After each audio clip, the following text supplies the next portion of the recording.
Whatever you want to do. You're good, Wes, start. All right. Okay, it's time to call this June 13th Madison County Planning Commission meeting to order. Jerry, would you want to say a prayer? Sure. Our Heavenly Father, we are thankful that we have this day in which we can do things that are hopefully in honor you, and we appreciate the opportunity to live in a land of freedom and freedom of choice and expression, and we're thankful for all of those individuals that over the years have fought for and given their lives for the freedoms that we enjoy today.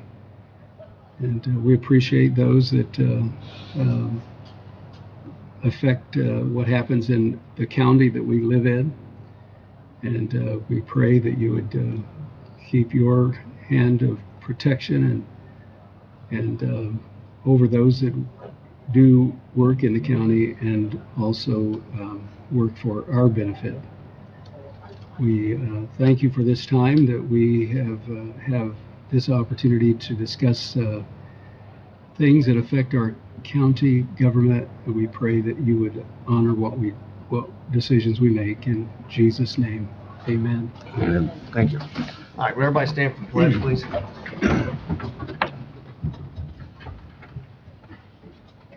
I pledge allegiance to the flag of the United States of America and to the republic for which it stands, one nation, under God, indivisible, with liberty and justice for all. Thank you. All right, Stacy, can we have a roll call, please? Rob Steele, Present. Denise Spooner, Here. Jerry Alexander, Present. Lindsey Brown, Tom Shepard, Here. Olivia Pratt, Here. John Zimmerman. Here. Mark Gary, and Wes Likens. Here. Thank Thank you. you. All right. I wasn't here on the 11th of the 9th, so I will not be voting, but we need to approve the April 11 minutes. Are there any addition or correction to those minutes? April 11th. Mm-hmm. Yeah, now that I wasn't here, but I was here. I was present at that. You were? I wasn't. You weren't? Okay. I knew you were. You need a motion? Need a motion? So said. A second? Who motioned it? Rob? Steele. Thank you. Second. So we have a motion, a second, all in favor? Aye. Aye. Opposed, the same? Okay, motion passes. May 9th, any addition or correction to those minutes?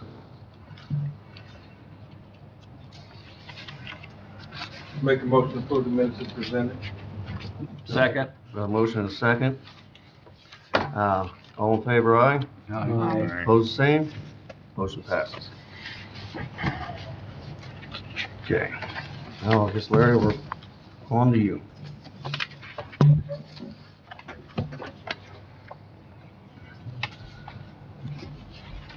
Good morning. The petition 2023Z002, which was a proposal or a petition for a rezone from general commercial to light industrial in the general commercial zone district for Path to Prosperity LLC, has been withdrawn.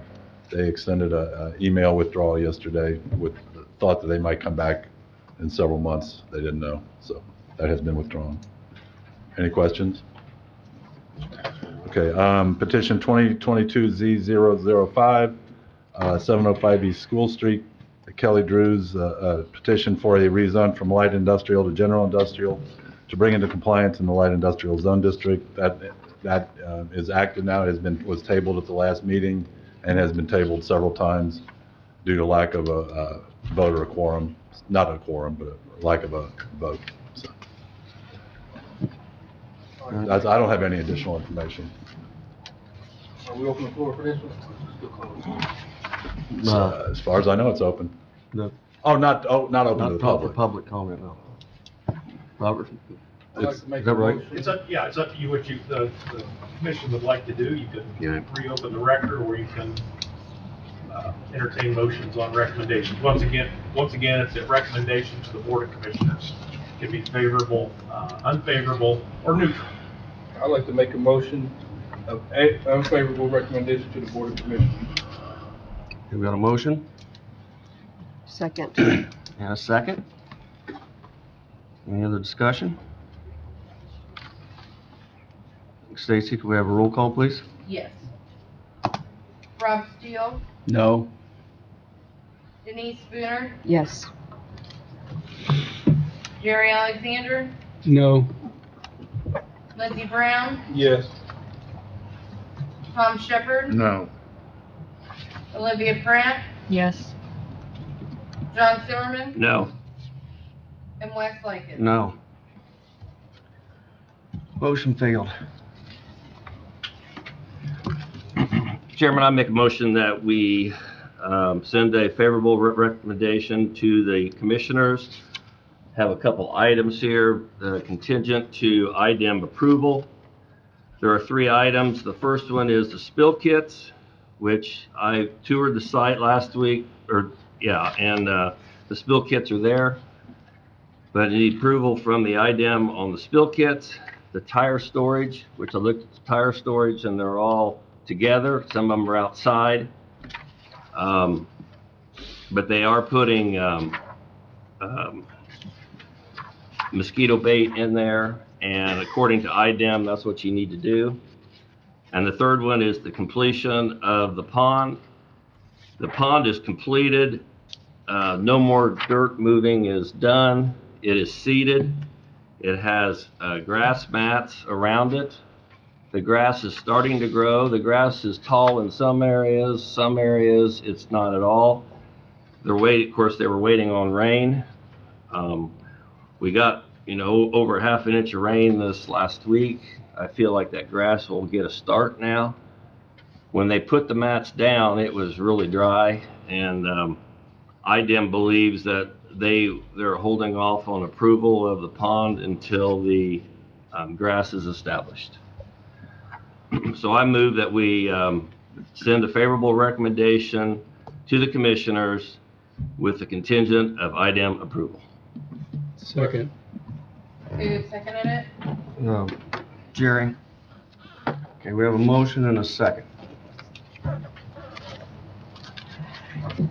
Anything else? Any discussion? I have a question. So has Banning, the engineer, or anyone signed off on this, that it is complete? You're saying it's complete, but do we have an engineer saying that it's holding water, that it meets all the other guidelines? I don't know. I'm just going by IDEM, what IDEM says. It looked complete to me. The pipes are in. There's no way that surface water is getting in that street. There's just no way. The way they've rebanked that, they've done a lot of changes in the last month.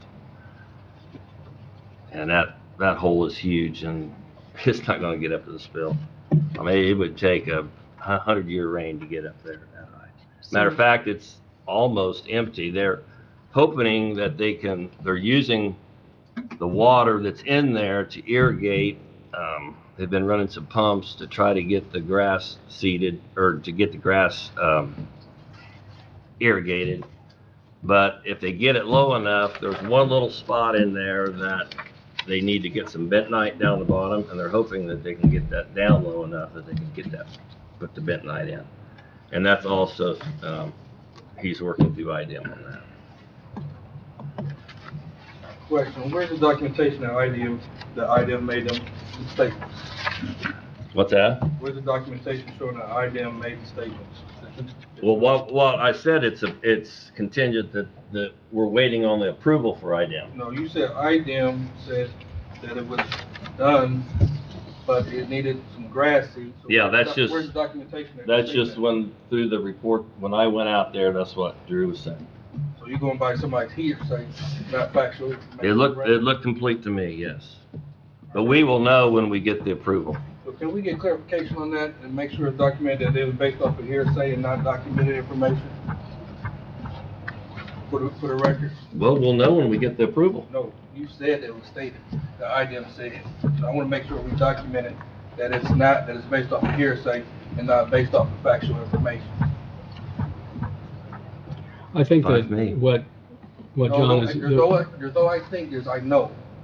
We can't I think. We're the messing with people's lives here. motion, basically the voting on motion something. that has been made, that I seconded, said that once, before we can move forward with the commissioners, and we're passing this to move it to the commissioners. The commissioners will have to verify or confirm that IDEM has approved it. And basically, we can't approve it here because we're not IDEM. But if we stipulate that IDEM has to approve it in this motion as a condition, that's what we're voting for today. You know, what we stated was, based off the information from IDEM, that we're gonna have IDEM as a final approval for the approval for the thing. But if we don't, we can't say based off the information from IDEM if we don't have any information from IDEM, if it's a hearsay statement. Let me ask Jeff a question to clarify. If this motion goes to the Board of Commissioners with a recommendation favorable with these conditions, do the conditions have to be accomplished and verified before it would be heard at the commissioner? In other words, The commissioners would vote to pass an ordinance which would have the conditions on there. okay, so they could act.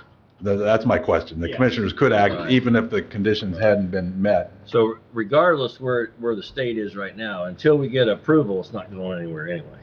Okay. So, but I do wanna know a couple of questions, because we're making statements out there.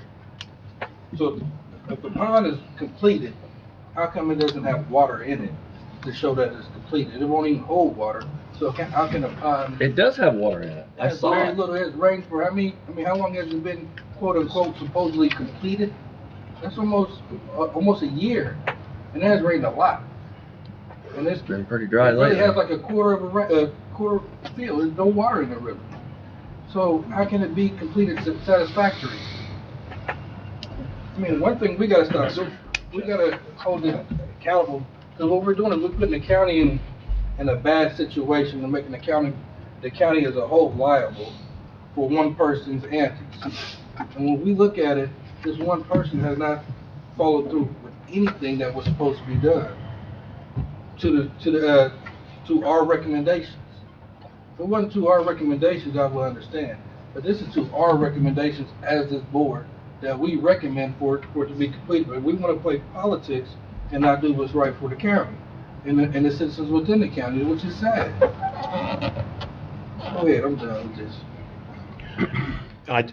I've got a message here from Ms. Bastion, the county engineer, and she's pointed out correctly that the stormwater construction permit would not be approved by IDEM. It would be approved by the county through the drainage board. And so it may behoove to amend the motion to reflect that, if that's the direction we want to go, because ultimately the sign off on the stormwater permit would come from the county. That's the old MS3 type stuff that affects our ordinance. So But IDEM was saying, according to Drew, the IDEM was saying that they would like to see grass on there, and Jessica confirmed that they do need grass. And tomorrow morning, there is a meeting of the drainage board, and that is one of the items that will be discussed, is this site. Okay.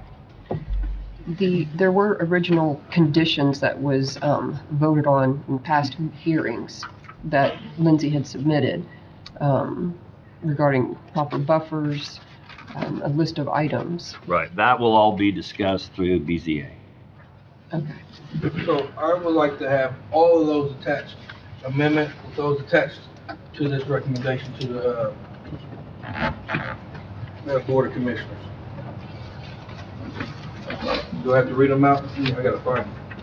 Are they still in the packet? Should be. No, I'm not gonna put that in my motion. I would like to make an amendment to your motion. John, are you going to clarify or? Yeah, Withdraw those, your what he's motion. talking about will be, I want those to be discussed through BZA. Can you withdraw your motion to correct? Does it need to be corrected? No, we just Craig? amend, he Well, can amend it. I agree with what he was saying. Well, but you need to withdraw that or Amend it. amend it. I'll just amend it. I second the Okay. amendment based on what Jeff has recommended.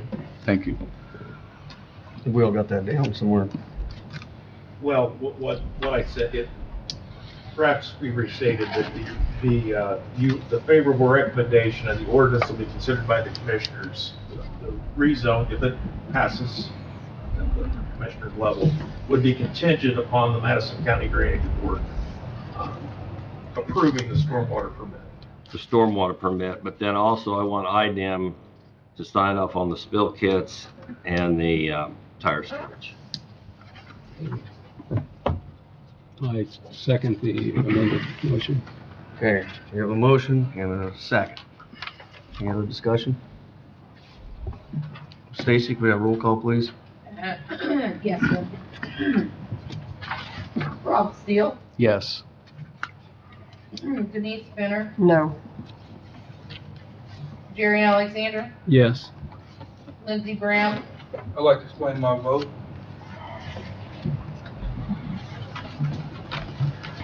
All right. It is sad to see when taxpayer citizens are becoming second-class citizens to a county where they pay their taxes at. where Lindsey, residents- hang on, just All hang right. hang on that thought, because I want to make sure that you're heard back there.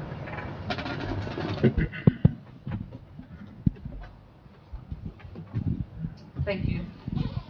Not a problem. So first of all, I want to say, last night I was kind of up late thinking about this meeting because I had a feeling it was going to go this way. That, you know, things were going to change and votes were going to switch. But I remember, I was thinking about when I was back in history class. And back when we look at U.S. history, and at one point in time, people were fighting for the citizens to be heard and the citizens to be protected in this country. But now we're becoming more applies to the buddy system and money, and not what's the rule of law and what we're here for. And when we came on these seats, we came here to represent the county as a whole and to protect the county, and that's what our oath was for. Not to say that because a person spends some money in a piece of property improperly without the proper protocol, that they should get a waiver, and the people that lives around there should get a smack on the face because of the wrongdoings of that person, because they had some money or spent some money. It's just the same way as saying if I build a marijuana farm in the middle of a farm, I'm gonna come and get it zoned okay because I spent money putting that farm there, even though it's illegal. So now we're doing illegal things and making them legal because of our own personal gains, which is not right. And that's not actually what we're supposed to be here to do. And even though we're just given a recommendation, our recommendation holds weight with the commissioners. And we should actually be recommending something that's beneficial to the entire people, residents in the county, not for one who doesn't even live in our county. So this is the first time in the state of Indiana that a junkyard will be placed in a residential area for the benefit of a few, which is real sad. And not to hear the recommendations that we put out there to be completed. So I think it's almost like when we vote to approve something without not holding our own recommendations, we are basically becoming cowards to our own voices. We put these recommendations out to be completed. We as a commission. These are the things that we set forth. And since we can't hold to our own words, our word is not worth anything. We become not functioning. And that's when government becomes bad. So I'm gonna say my vote is a no. And I pray that everybody goes home and listens to the words of the prayer that was said before this meeting, in which it was based off protecting the county. and which we're not doing. We're protecting our own self-interest. Thank you. Tom Shepherd, Yes. Olivia Pratt, No. John Zimmerman, Yes. Wes Lightgev. Yes. Motion passes.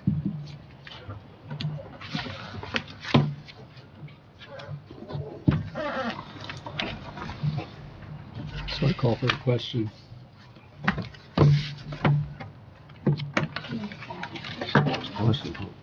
Hey, Stacy, Yes, sir. could you have Lindsay's recommendations put in the packet for BZA, before the Yes. BZA?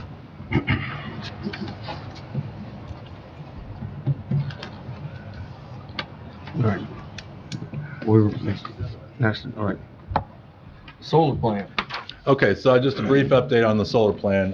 My goal was to have a draft by now, but I'm working on the draft, so I do have a draft, but it's not the goal. But I am in a spot where I'm pretty comfortable that I'll have it done in the next couple of weeks. So at the time of the BZA meeting, I'm going to ask to meet with the solar committee to present them the draft, and then hopefully we bring it back to this body in the July meeting. So So you want the BZA to No. I'm going to have recommend this it, meeting or- of the solar committee after the BZA meeting Oh, I on the see. 27th.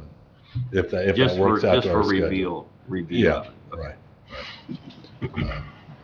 So that's what the status of that is. And again, I mean, I'm using the input we got from the solar workshops as a guide. There's a lot of language in there that I'm trying to use to accommodate the public and as this thing is developed. I'm also modeling it more off the old wind ordinance that we had, not the old wind ordinance, our current wind ordinance, which is very very easy to track. So I'm taking the information from the current draft and kind of putting it into that format. So that's what I'm doing. That's that. But I think we're on track to have this in front of the commissioners by the fall for adoption by December 23, which is the goal. Awesome. The second thing is I would like to introduce this concept of a complete streets proposal. The Madison County is in the process of developing our county's first complete thoroughfare plan. The plan will provide direction for maintenance and development of the transportation system in Madison County. One component of this project is a complete streets policy. Complete Streets is a policy to support development of roadways designed and operated to enable safe use and mobility for all users, including cars, trucks, bicycles, pedestrians, multimodal users. It is envisioned that this document will serve as a high-level policy guidance as projects, particularly those involving NDOT and developers, are reviewed and designed to ensure that Complete Streets is included in the transportation planning process. Jessica Baston, County Highway Engineer, is leading the effort. I'm presenting this to you as an information item. We anticipate coming back to this board to request the Planning Commission to sign a resolution of support for the document. A similar resolution will be requested from the county commissioners.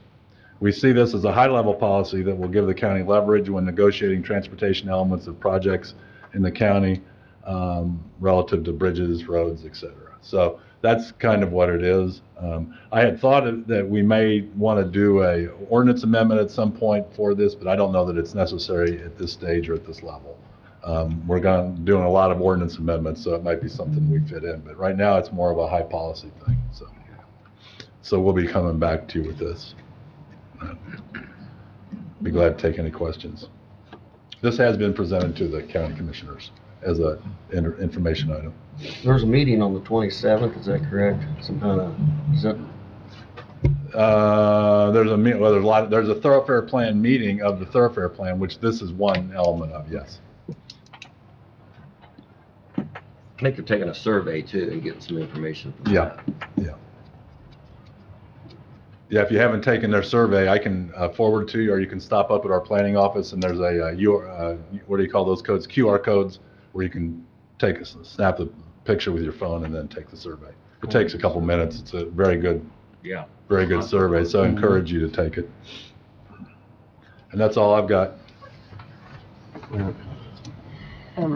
I have a couple minutes. I wanted to let you guys know I brought you binders. In front of you are some of the things that I had printed. Not a lot, but just some of the most important aspects in regards to solar. And if you open your binders, to the left is the map of the Lone Oak Solar in Frankton. I printed a few of the pages of Chapter 8 in the Indiana Citizens Planner Guide on zoning ordinances in the subcommittee meeting, and listening to Attorney Graham speak, why we're doing this, what's the purpose of it, what we are to take into consideration. And there's some highlights that I've highlighted on a few of these pages that I feel are very, very important to read that Chapter 8 again. And so everything you see in red and highlighted is my additions to that. And at the bottom of the third page in red, something that I want to make sure that you understand, the bottom paragraph: solar installations require over 10 times more land area than non-renewable sources to generate the same amount of energy, and the requirement of large land tracts for their construction has become the largest land use change in the United States. I printed that full study in its entirety, and I'll give that to Attorney Graham and to the planning director. It is peer reviewed, and again, the title of the study is "Energy Sprawl is the largest driver of land use change in the U.S." The focus here is land use change, and it's important to understand that solar developers claim that the land can be farmed again at the end of the project. They claim this protects the farmland from being developed into more housing, thus meeting the comprehensive plan, which states to protect farmland. However, in their decommissioning plans, they state that they have the right to come back before the BZA, request and replace the panels, and update the solar plant to keep the source continuing. So if this happens, then how does this protect the agricultural lands when it never gets back to agricultural activity? So if that energy is going to continue, this land is never going back to agricultural. Also, each landowner would have to agree to continue leasing. And so what if one or two landowners did not agree and did not want to re-sign to extend those leases?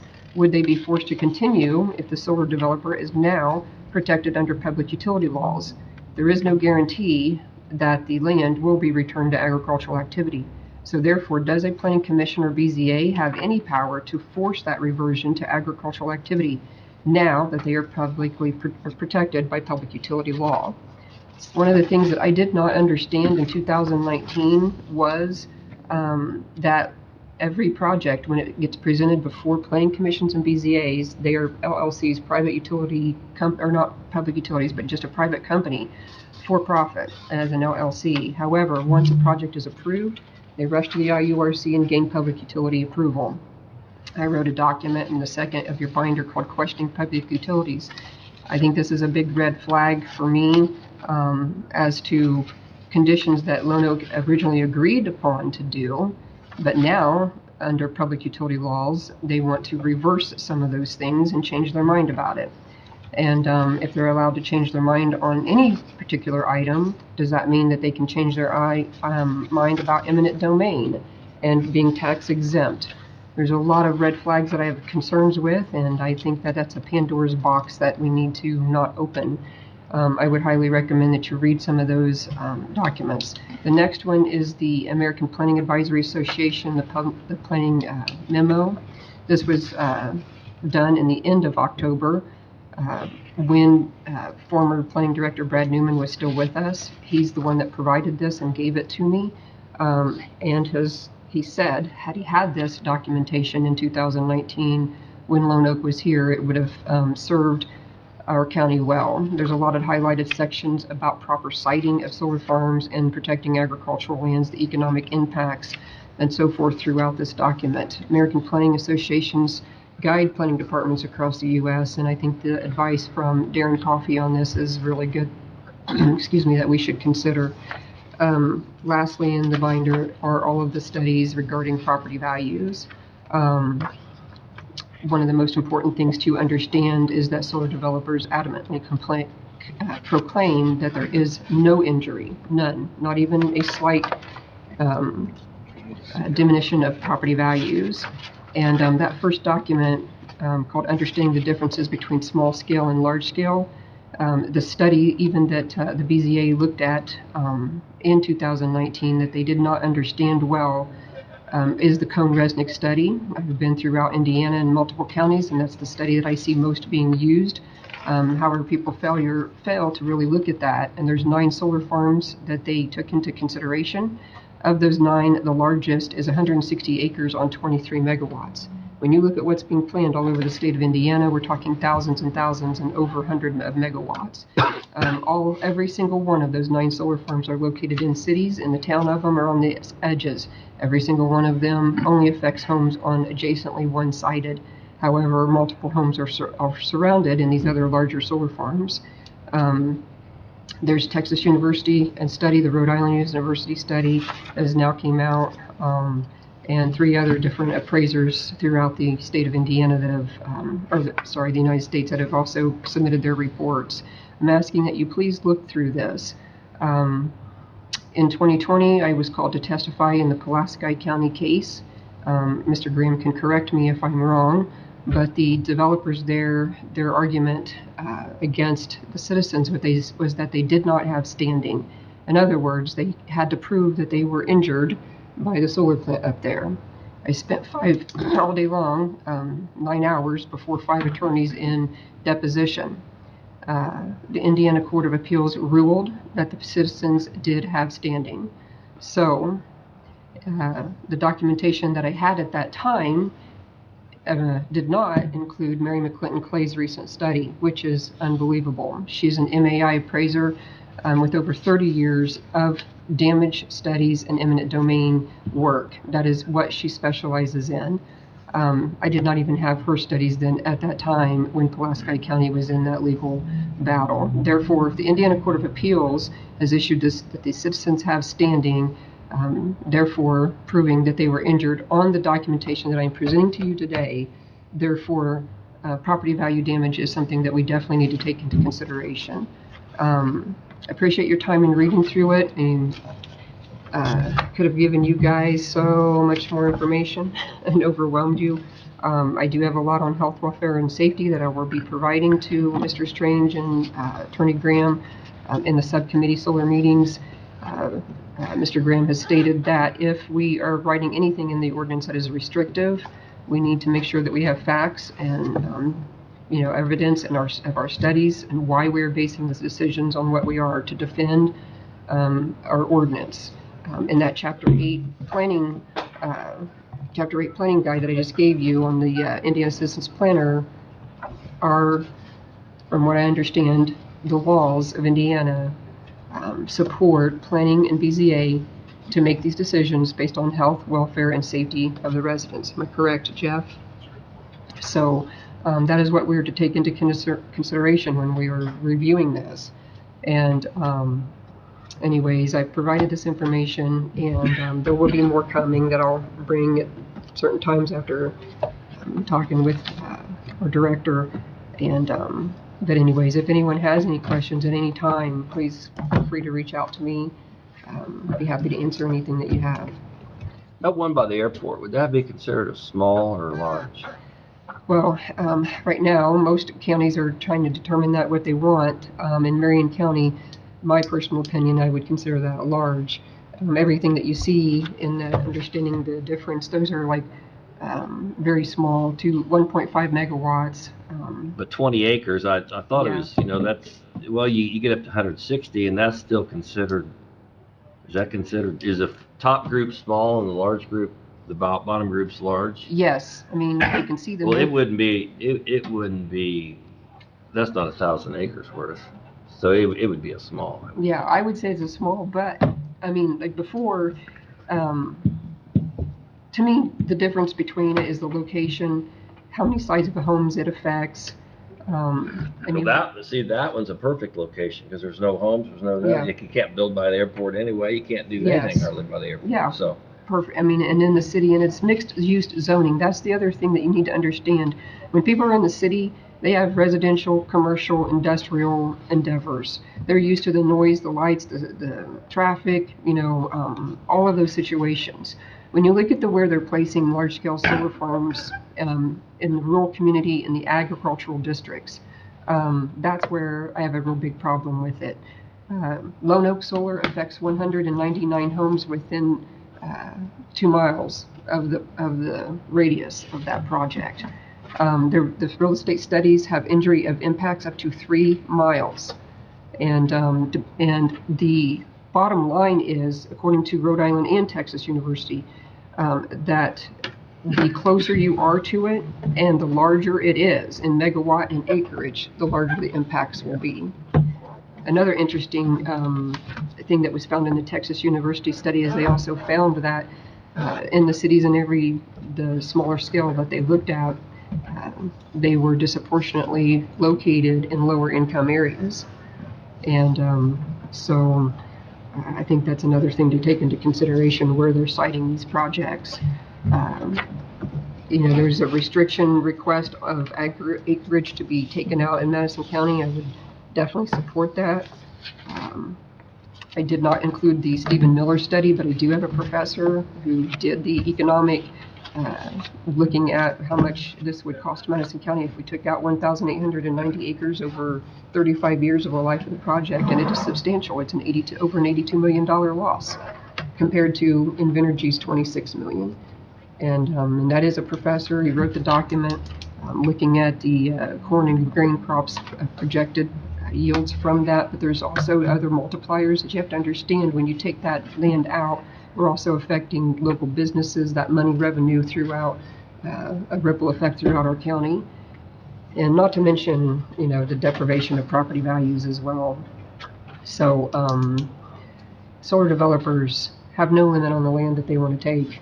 And when you let one into your county, here they all come, and there's going to be a lot more. And you can take a look at any of the other counties that have been favorable to them, and the number of projects that just keep coming and coming and coming. And so when is it going to stop? And I do know I have not been to Stark County. Our planning director did go, and I'm sure in the next meetings when we talk to Solar more, he can let you know what he thought about Stark County and the project. But if you do get up there, that will be the largest in the United States. 70 square miles of solar throughout the rural area. And Pulaski is still in litigation. And but to this day, right now, the largest solar farm up and running, operational, complete, is still located in Minnesota, and it's in Chisago County. North Branch is the city. It's 100 megawatts and a little over 1,000 acres. But there's a big difference between North Star and what's happening around here. North Star is brown lands. The developer purchased the land, he owns it. He also purchased all homes that are on the perimeter. No homes are surrounded on more than one side, except for the farmer that lives in the center of it. He sold the land and he was okay surrounding himself. But the rest of the homes were purchased and then sold back on market after the development of the solar farm, and that developer lost over $620,000 in real estate sales when he did so. The other thing is that the state of Minnesota does manage and takes control over the solar farms out there, where we do not have that in Indiana, depending on our court case right now with Lone Oak Solar. And if the state steps in to take jurisdiction over this project, I'll tell you, Minnesota did a pretty darn good job of managing the North Star Solar Farm. Anything over 50 megawatts, the state does regulate it. And the bottom line is, when you talk to the code enforcement officer out there, no solar can be heard, seen, or visible from any residential house. There is no chain link or barbed wire. They use natural wood fencing like you would see in subdivisions. No resident can see it or hear it.